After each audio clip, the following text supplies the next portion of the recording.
অল্প পুঁজিতে ছোট খামার তৈরি করে লাভবান হওয়া বর্তমান সময়ের একটি চমৎকার এবং নির্ভরযোগ্য উপার্জনের উপায়। সঠিক পরিকল্পনা, পরিশ্রম এবং সঠিক ব্যবস্থাপনার মাধ্যমে ছোট খামার থেকেই বড় বড় সফলতা আনা সম্ভব। সুপ্রিয় দর্শক শ্রোতা, আসসালামু আলাইকুম। দেশ এবং দেশের বাইরে থেকে যে যেখান থেকে দেখছেন, সবাইকে শুভেচ্ছা জানিয়ে শুরু করছি। সুপ্রিয় দর্শক শ্রোতা,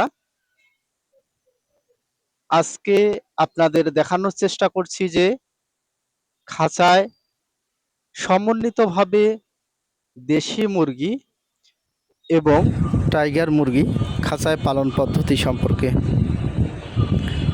সুপ্রিয় দর্শক শ্রোতা, ইতিমধ্যেই আপনাদের সঙ্গে আমি একটি ভিডিও শেয়ার করেছিলাম যেটিতে ছিল যে দীর্ঘ 6 মাসের এক্সপেরিমেন্টে যে ফলাফল পেলাম যে খাঁচায় দেশি মুরগি বা টাইগার মুরগি, সোনালী মুরগি পালন পদ্ধতি সম্পর্কে।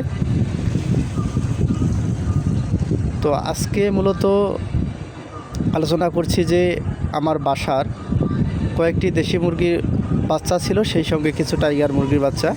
তো এগুলো মূলত খাঁচায় পালন করছি। তো মূলত এগুলো পালন করার উদ্দেশ্য হলো যে বাসার যে পারিবারিক মাংসের চাহিদা সেটি পূরণ করার উদ্দেশ্যে, বাণিজ্যিকভাবে নয়। তো আমি অলরেডি সিদ্ধান্ত গ্রহণ করেছি যে বাণিজ্যিকভাবে শুরু করব। তো খুব অল্প সময়ের মধ্যে আরও বেশ কয়েকটি আমি খাঁচা তৈরি করে ফেলবো আশা রাখছি, যে এরপরে হচ্ছে যে বাণিজ্যিকভাবে খাঁচায় দেশি মুরগিটাই পালন করার চেষ্টা করব। আর খাঁচায় দেশি মুরগি অর্থাৎ যে কোনো মুরগি যদি খাঁচায় পালন করা যায়, সেক্ষেত্রে দেখা যায় যে এগুলোতে রোগ ব্যাধি তুলনামূলক কম হয় এবং অল্প সময়ের মধ্যে বাজারজাত করা যায়। তো এখানে টাইগার মুরগিগুলোর বয়স হচ্ছে যে আজকে সহ প্রায় 9 দিন, আর দেশি মুরগি যেগুলো ছিল এই বাচ্চাগুলোর বয়স হচ্ছে যে 12 দিন। তো দেখতেই পাচ্ছেন যে কতটুকু গ্রোথ চলে আসছে।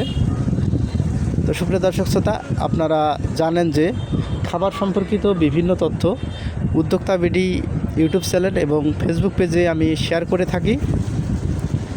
তো আপনারা অবশ্যই পেজ দুটি ফলো করে রাখবেন। আর এদিকে হচ্ছে যে চীনা হাঁস যেটি কুচে বসে আছে সেটিও দেখানোর চেষ্টা করলাম আপনাদের। আর খাঁচাটা আপনারা দেখতে পাচ্ছেন। তো সুপ্রিয় দর্শক শ্রোতা, আজ এ পর্যন্তই। আপনারা সকলে ভালো থাকবেন, সুস্থ থাকবেন এই কামনা করেই শেষ করছি। আল্লাহ হাফেজ।